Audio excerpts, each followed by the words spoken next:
você que está ligado na TV Câmara, sabia que a gente faz parte da rede legislativa?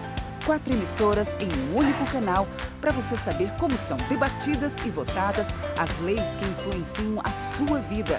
E atenção, no dia 29 de agosto, os canais da rede legislativa vão ser alterados em algumas cidades. Para saber mais, acesse câmara.leg.br/rede legislativa.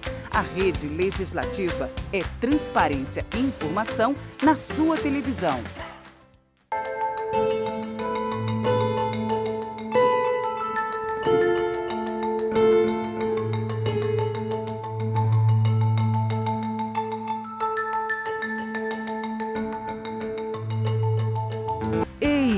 Você de Uberlândia, quer saber como estão sendo debatidas e votadas as leis que influenciam a sua vida? É só sintonizar a rede legislativa. Fique atento aos novos canais. A rede legislativa é transparência e informação. Todos nos sentimos inseguros neste momento. Com quem trabalha nas eleições não seria diferente. A Justiça Eleitoral tem a maior consideração por você, mesário voluntário. Vai oferecer toda a segurança para que você exerça essa função importantíssima para a nossa democracia. Seja um mesário voluntário. Se você não faz parte do grupo de risco para o coronavírus, entre no site do Tribunal Regional Eleitoral do seu estado e veja como fazer sua inscrição. Você receberá tudo o que a lei prevê: alimentação, folgas, treinamento online, equipamento de proteção e materiais para esterilização. A Justiça Eleitoral conta com você. Seja um mesário voluntário.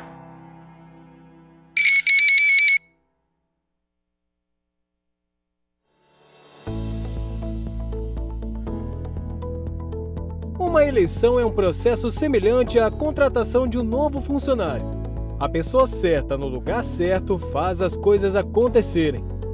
Em 2020 teremos eleições municipais e antes de escolher o candidato que te representa, é preciso saber o que faz um vereador e o que ele pode fazer para o seu município. Vamos lá? A principal função de um vereador é propor e votar leis que trazem melhorias para a sua cidade. Atenção, ele propõe leis para a cidade. Não adianta prometer ações para o estado ou país. A segunda principal função de um vereador é fiscalizar as ações do prefeito. Ele confere as contas da prefeitura, os atos e os contratos, sempre com auxílio do Tribunal de Contas. E, se for preciso, cria comissões parlamentares de inquérito. O vereador não pode prometer escolas, ruas asfaltadas, policiamento, mas sim leis que tragam melhorias na educação, saúde ou que incluam ou eliminem tributos. Tudo isso deve ser levado em conta na hora de escolher o seu vereador. Eleições 2020. E aí, quem te representa?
Programa Escola do Legislativo.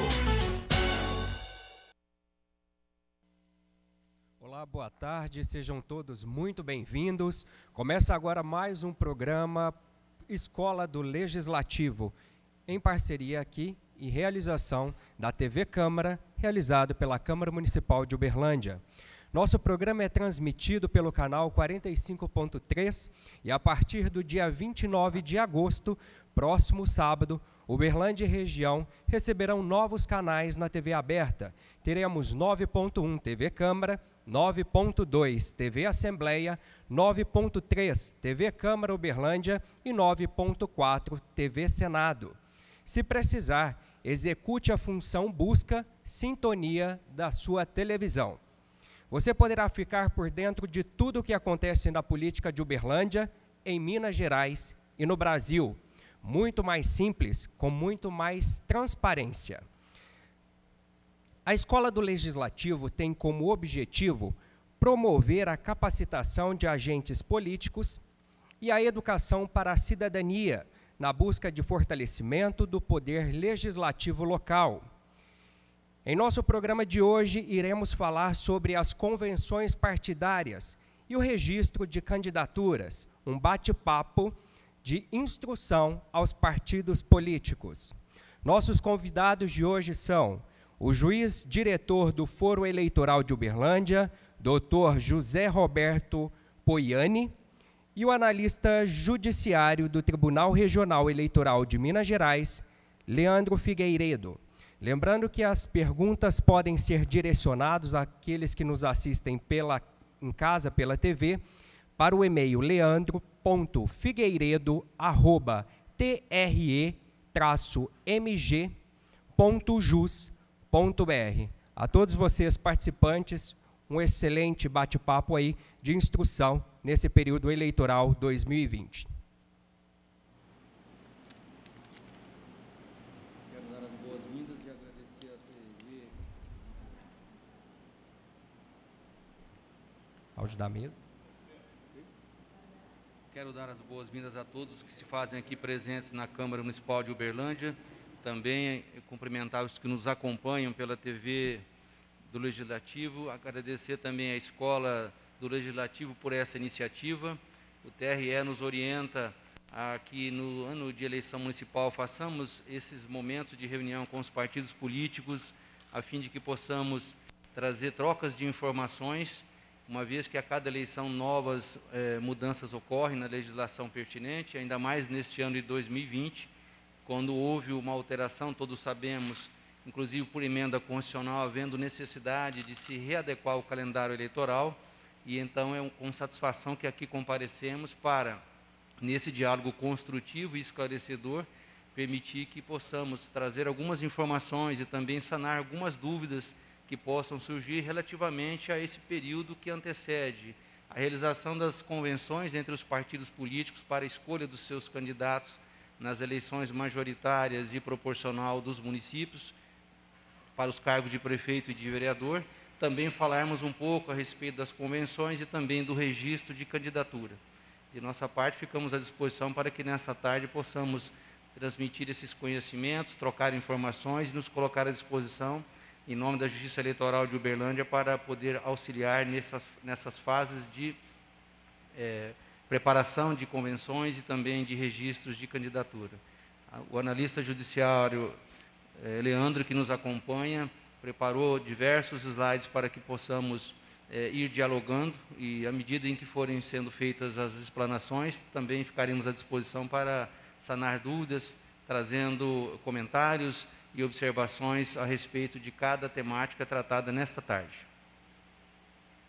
Passo então a palavra ao Leandro para que possa dar seguimento às recomendações, às orientações e a essa troca de informações.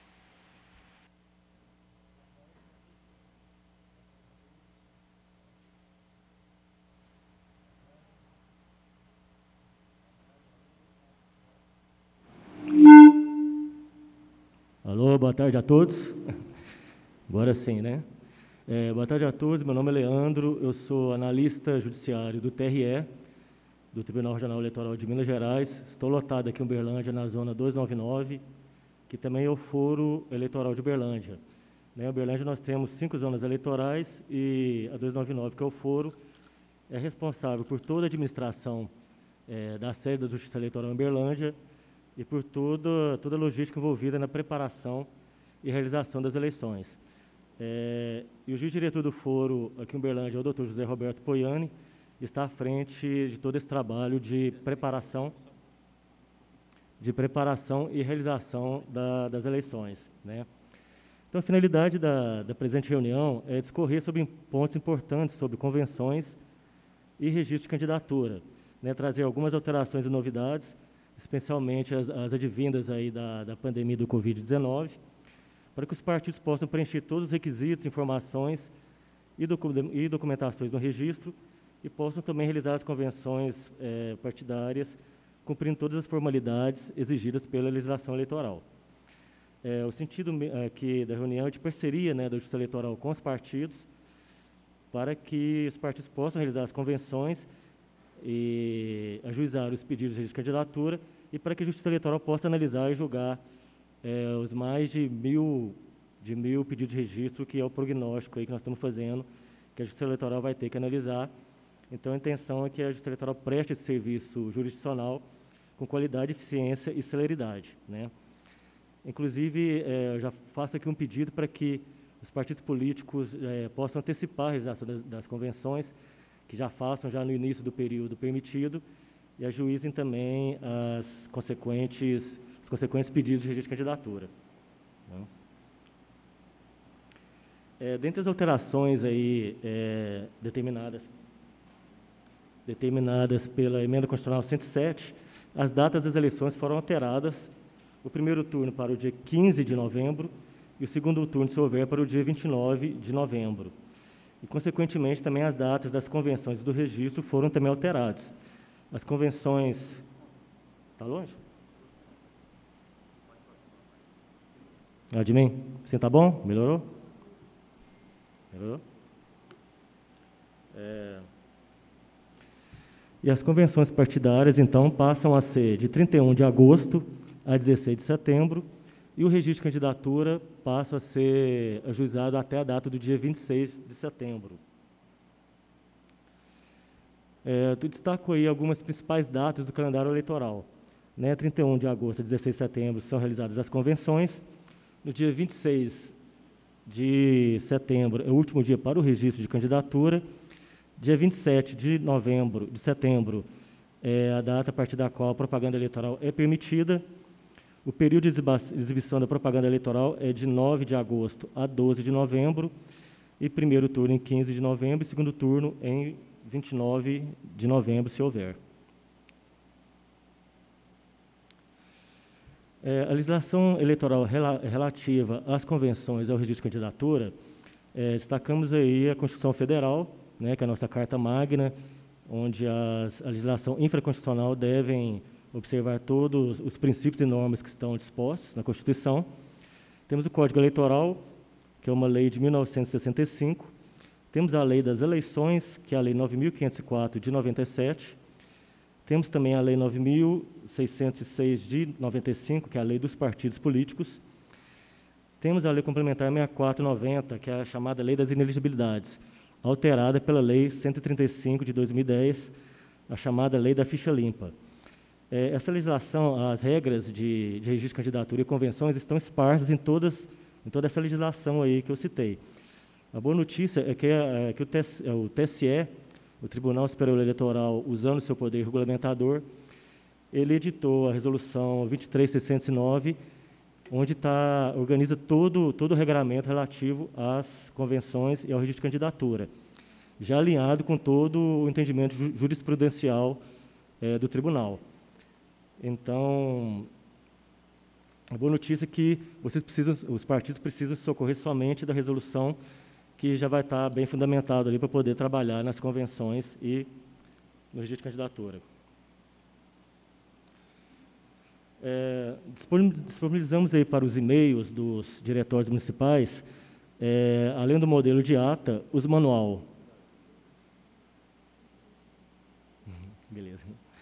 Disponibilizamos aí para os e-mails dos diretórios municipais alguns manuais, né? O manual do Candex, que é o sistema de candidatura, um sistema externo destinado aos partidos, né? O manual do SGIP, que é o sistema de gerenciamento de informações partidárias, o manual do candidato e o modelo de ata. Caso os senhores precisem, podem solicitar à Câmara, que através da Escola do Legislativo, disponibilizou o e-mail escola@câmarauberlandia.mg.gov.br, e esses manuais também estão disponíveis também no site do TSE e do TRE. Iniciando aí o tema, né, de convenções partidárias, ele está disposto aí nos artigos 6º a 8º da resolução do TSE número 23.609, destaco aí o princípio constitucional da autonomia dos partidos políticos, né? A Constituição Federal e a Lei dos Partidos Políticos conferiram ao partido político autonomia para definir sua estrutura interna, organização e funcionamento. Então, o partido político, acho que foi o ministro Luiz Fux que disse que ele tem uma natureza sui generis. Por quê? Porque ele é uma pessoa jurídica de direito privado e tem algumas atribuições de direito público, como essa autonomia para poder organizar a sua estrutura interna, né? E dentro dessa autonomia, é permitido ao partido político que ele realize a convenção partidária da forma que ele entender mais adequada. E nessa situação de pandemia, foi editada a resolução 23.623, agora em 2020, em que o Tribunal Superior Eleitoral permite a realização da convenção de forma virtual, né, através aí das mídias mais conhecidas, são o Zoom e o Google Meets.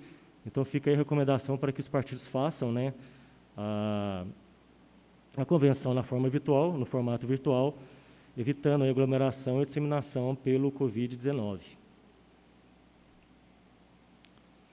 Então, antes de realizar as convenções, como destacar aí alguns atos preparatórios para a convenção.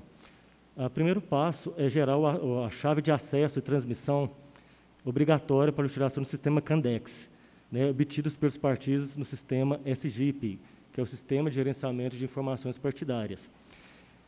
Esse acesso ele é fornecido pelo diretório regional ou estadual aos municipais, e já tem conhecimento aí que muitos partidos já têm essa chave de acesso, já estão gerando essa chave de acesso para poder trabalhar no sistema Candex.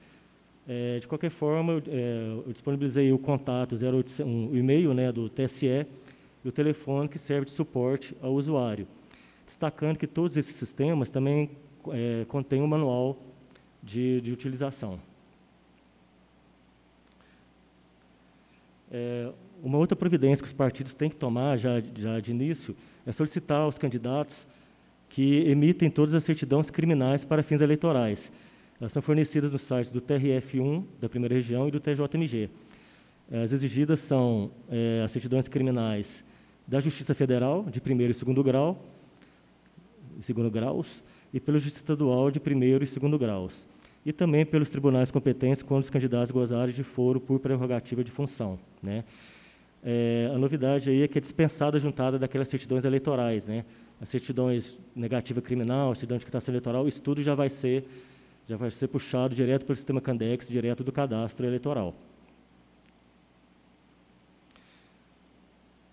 Uma quarta providência que o partido tem que tomar é verificar se os pretensos candidatos possuem comprovante de escolaridade, né? A gente sabe que, em virtude da pandemia, as instituições de ensino estão fechadas, mas podem também ser requeridas por e-mail.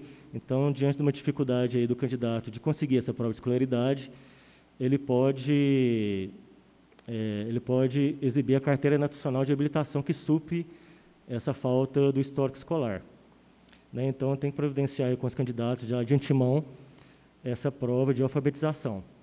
Caso o candidato não consiga, né, comprovar essa escolaridade, ele vai ter que comparecer no cartório eleitoral para poder preencher uma declaração de próprio punho.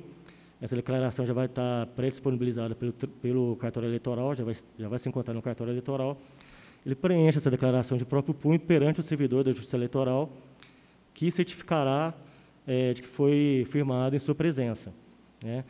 Então, o agendamento ele vai ter que ser feito até o dia 4 de setembro, agora é uma sexta-feira, para o e-mail zona299@tre-mg.jus.br, informando o nome completo, CPF e telefone para contato. Para os candidatos que estejam nessa situação, ele deve ter escolhido, então, uma data e horário entre 7 e 16 de setembro, das 13 às 18 horas. Então, fica aí a dica para os partidos já procurarem os candidatos para fornecer esse comprovante de escolaridade.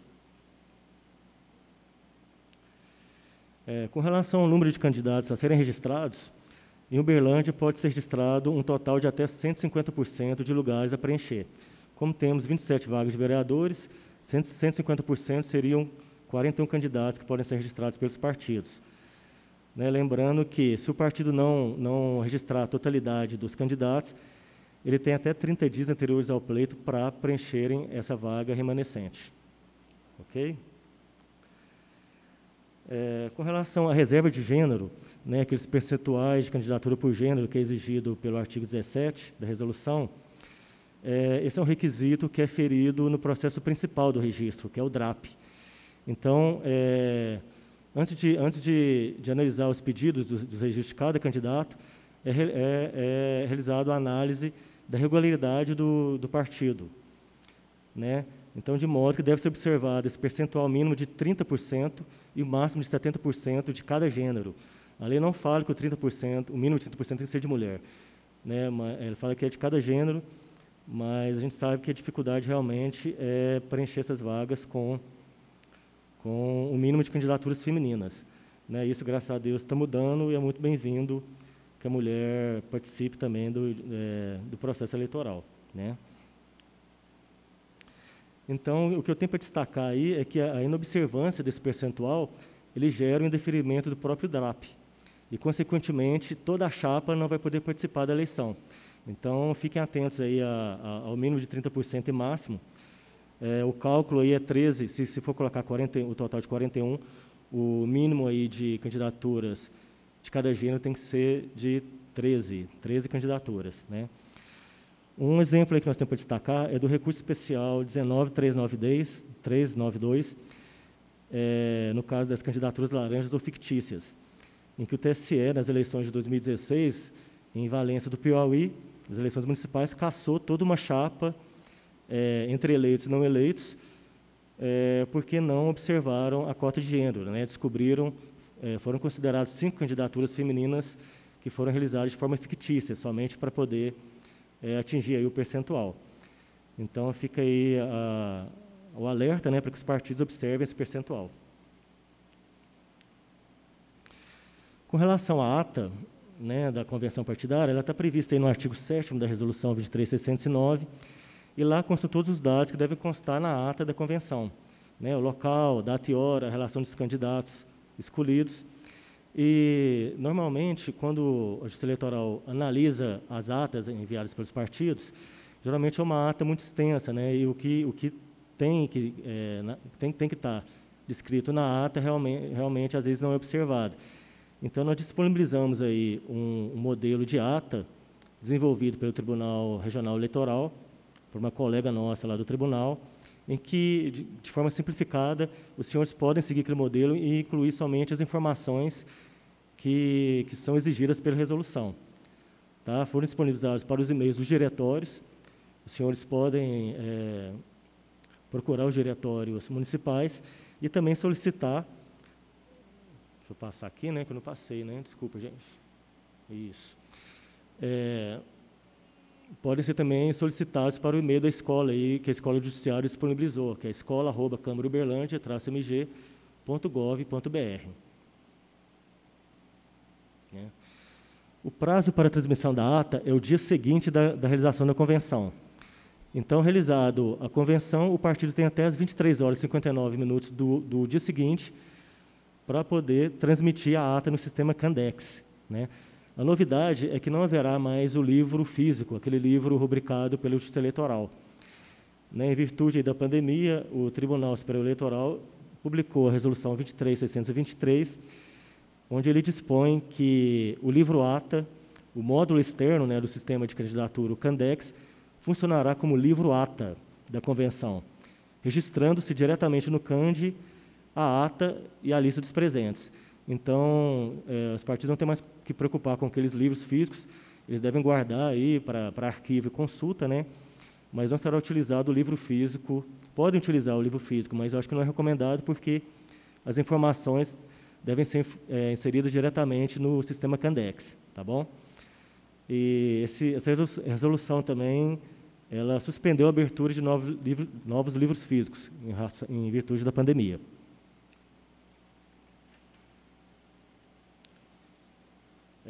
Com relação, entrando aí já no pedido de registro de candidatura, uma dúvida aí recorrente, né, é uma novidade também, a implementação do processo judicial eletrônico na Justiça Eleitoral.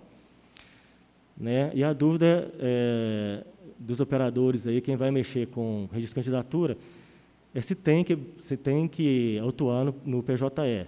E a resposta é não. Né? O pedido de registro de candidatura será elaborado diretamente no sistema Candex. Né? No sistema Candex, os senhores apresentarão o DRAP e o requerimento de registro de candidatura, o chamado RRC. Ele deve ser apresentado pela internet até às 8 horas do dia 26 de setembro. E, no caso da impossibilidade de transmissão pela internet até às 8 horas, pode ser entregado uma mídia física à Justiça Eleitoral, até 19 horas, na sede do cartório eleitoral. O dia 26 de setembro é um sábado e nós da Justiça Eleitoral estaremos trabalhando em regime de plantão para poder receber o pessoal aí que não conseguir transmitir até as 8 horas do dia 26. Eu acho que essa situação não vai ocorrer, eu acho que todos os partidos vão antecipar esse pedido, mas, de qualquer forma, nós estaremos lá abertos para o caso de entrega mediante uma mídia física, tá bom?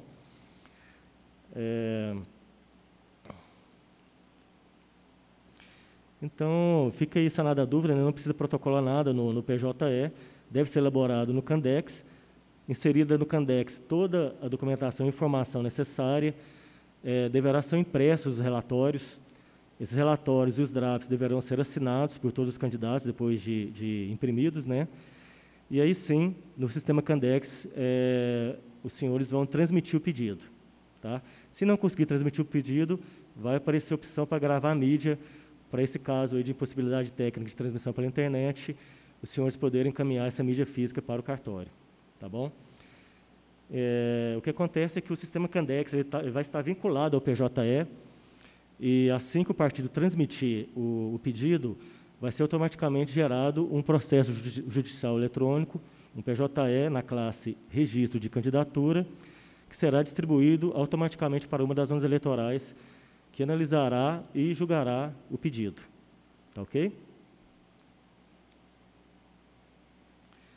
Ainda com relação ao registro de candidatura, o artigo 20, ele determina que os pedidos do registro de candidatura serão compostos pelos seguintes formulários.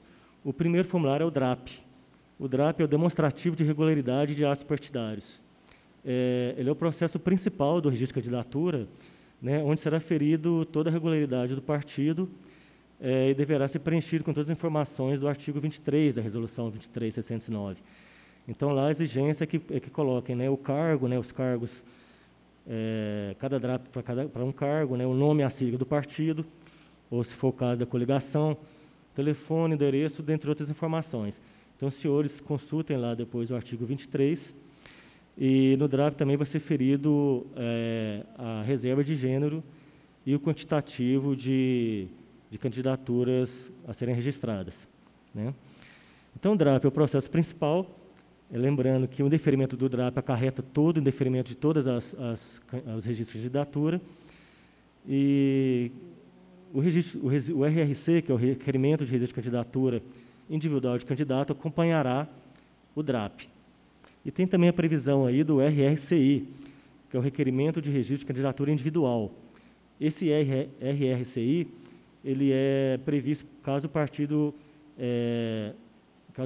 não tenha requerido o registro do candidato escolhido em convenção. Então, o partido escolhe o candidato em convenção, porém, ele não faz o pedido do registro. Nesse caso, o candidato ele tem um prazo de 2 dias contado do edital, né, que depois de recebido os registros de candidatura pela Justiça Eleitoral é publicado um edital, e no prazo de 2 dias poderá esse candidato gerar esse pedido no Candex, gravar numa mídia e levar na Justiça Eleitoral. né? Lembrando aí também que todos esses formulários, eles devem ser impressos no Candex, devem ser assinados pelos candidatos e devem ficar sob a responsabilidade do partido, né, que devem apresentá-los caso o partido seja intimado para apresentá-los. Aí eu chamo a atenção que aí é uma inversão do ônus da prova, né? Se a Justiça Eleitoral tiver alguma dúvida com relação a algum documento ou informação, alguma dúvida sobre a veracidade do DRAP, a Justiça Eleitoral vai intimar o partido que deve apresentar esses formulários assinados. Lembrando que, se não apresentar, esses pedidos, ou o próprio DRAP podem ser indeferidos também. Então, destaco aí a importância da guarda pelos partidos políticos desses formulários assinados. Né?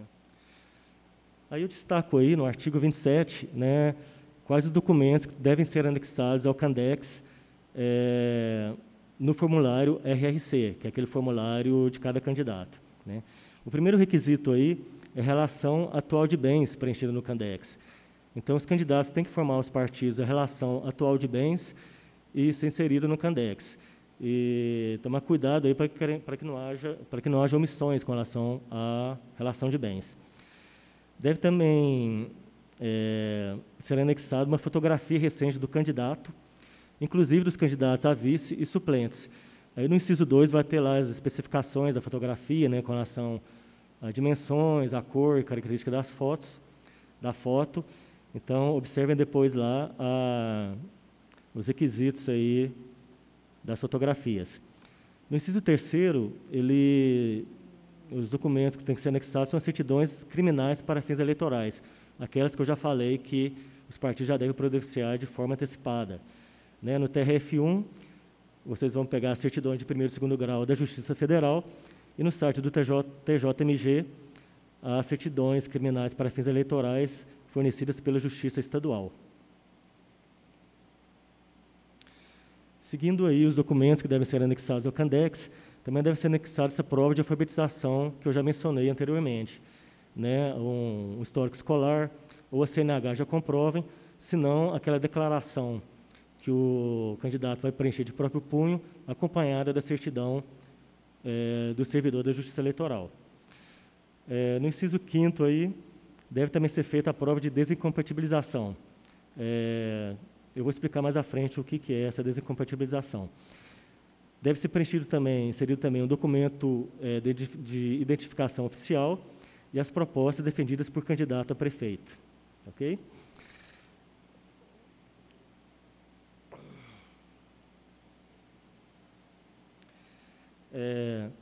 Para ser candidato, deve haver o preenchimento de algumas condições de elegibilidade. Então, o candidato deve ser brasileiro, ele deve ter a nacionalidade brasileira, né? Lembrando que o estrangeiro ele é inalistável e, por isso, não pode ser candidato. O candidato tem que estar com o pleno exercício dos direitos políticos, ele tem que estar com a sua capacidade plena de votar e ser votado.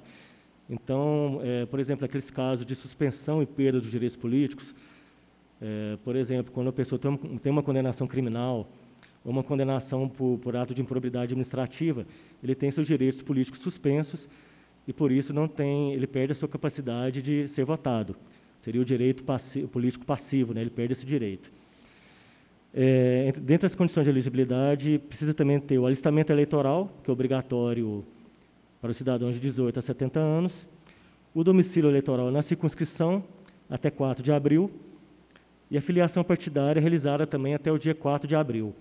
Vocês estão vendo aí no slide aí que eu coloquei 6 meses antes da eleição, que isso é a redação que consta ainda da Resolução 23.609, só que se você calcular 6 meses, daria naquela data que originalmente seria realizadas as eleições em outubro, né? Só que o Tribunal Superior Eleitoral, através da Resolução 23.624, ele expressamente determina que deve ser observado esse prazo de domicílio eleitoral e filiação partidária, realizada até o dia 4 de abril de 2020. Né? Dentre as condições de elegibilidade, aí também, na linha F, temos a idade mínima. Né? Para prefeito, é 21 anos de idade, essa idade é ferida na data da posse, ou seja, no dia 1º de janeiro, o prefeito já tem que estar com 18 anos, e, para o caso de cargo de vereador, 18 anos referido na data de 26 de setembro de 2020. Né, ela coincide aí com a data do prazo final para apresentação do registro de candidatura. Né? Lembrando que ao militar da ativa não é exigida a filiação partidária, mas o partido político deve escolher o militar da ativa na convenção. Né?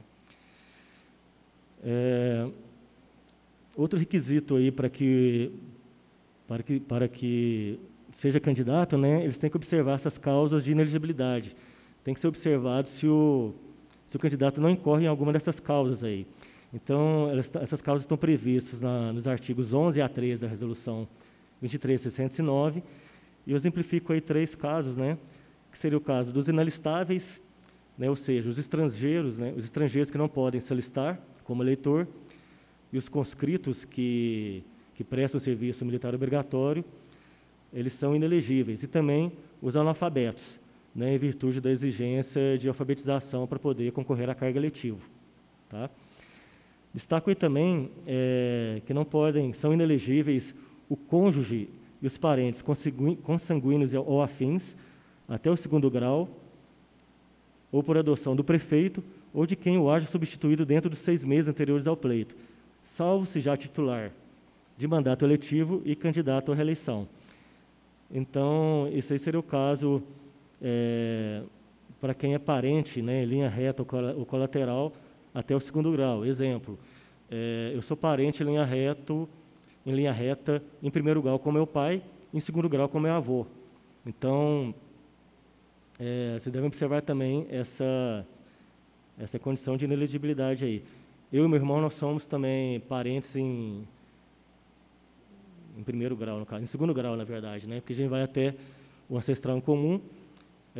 Eu até meu pai é 1 grau, meu pai até meu irmão é outro grau, então são 2 graus. O 2º grau seria nesse sentido aí. E também aos que se enquadrarem nas hipóteses de inelegibilidade da Lei Complementar 6490, alterada pela Lei Complementar 135 de 2010. É a famosa e conhecida Lei da Ficha Limpa, né? Que aumentou aí as hipóteses, o rol das hipóteses de inelegibilidade da Lei Complementar 6490.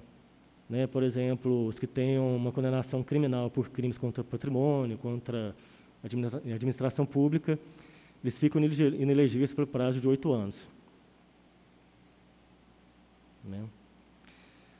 Com relação à notícia de inelegibilidade, né, o artigo 44 e 45 da Resolução TSE 23.609 prevê aí que no prazo de 5 dias contados da publicação de edital, qualquer cidadão pode dar notícia de inelegibilidade à Justiça Eleitoral, mediante uma petição fundamentada. Esse é o mesmo prazo de 5 dias contado da publicação que os legitimidados têm para impugnar o registro de candidatura. Né? Então, são 5 dias contados do edital, para que qualquer cidadão dê notícia de inelegibilidade e também para que os legitimados, os candidatos, os partidos, coligações e o Ministério Público Eleitoral possam também impugnar o registro de candidatura. Tá? Lembrando aí que é tipificado o crime eleitoral arguir essa inelegibilidade, né, quando ela é feita por abuso do poder econômico, desvio ou abuso do poder de autoridade, ou se essa impugnação e notícia for dada de forma temerária ou de manifesta má-fé. Né? A pena aí é de detenção de 6 meses a 2 anos e multa. Né? Agora, falando aí sobre a desincompatibilização, né, que é uma prova que é exigida, né, para o registro de candidatura, a incompatibilidade é um impedimento para concorrer a cargo eletivo decorrente do exercício de cargo, emprego ou função pública. Né? Então, quem exerce emprego, quem exerce função pública, ele deve se afastar da função para poder concorrer ao mandato eletivo. Né? E a desincompatibilização é justamente o ato pelo qual esse pré-candidato ele se afasta do cargo dentro daqueles prazos lá definidos na lei. Tem vários prazos aí dispostos, né, principalmente na Lei das Inelegibilidades, na Lei Complementar 6490, mas eu sugiro aí que vocês consultem no site do TSE, lá tem, em eleições, tem na parte de desincompatibilização, um rol lá, uma lista exemplificativa e bem completa das ocupações que tem que fazer essa desincompatibilização. Né? A exemplo aí das autoridades policiais, civil e militar, que devem se desincompatibilizar, devem se afastar das suas funções até 4 meses antes do pleito. Aí eu vou falar sobre uma novidade também, que é mais até uma curiosidade, né, com relação aos julgamentos dos pedidos do prefeito e do vice são independentes. Né, nas últimas eleições de 2016, os pedidos de registro para a chapa majoritária, né, para prefeito, era julgado em uma única decisão por chapa. Né? Era realizado o exame individual de cada candidatura, de forma individualizada, porém, se a candidatura do prefeito fosse indeferida, consequentemente, toda a chapa seria indeferida e o prefeito e o vice-prefeito não poderiam concorrer. Isso mudou nas eleições presidenciais de 2018, né, no julgamento da chapa do Lula e do Haddad, em que o Lula foi considerado inelegível, né, em virtude de uma condenação criminal em segunda instância, e o candidato Haddad, que seria seu vice, passou a ser o candidato a presidente nas eleições de 2018. E, diante dessa decisão do TSE, alinhando aí já a legislação com o entendimento do Tribunal Superior Eleitoral, hoje, na Resolução 2369, no artigo 49, prevê que os julgamentos para a chapa majoritária são independentes. Né? Então, é julgado o pedido do prefeito, de forma individualizada, e também julgado o pedido do vice. E, ao final do julgamento do prefeito, é certificado o resultado do julgamento do vice, e, no resultado do julgamento do vice, é certificado também o resultado do julgamento do prefeito. De modo que, se os dois forem considerados aptos, os dois concorrem, e quem não for considerado apto não participa da eleição. Ok?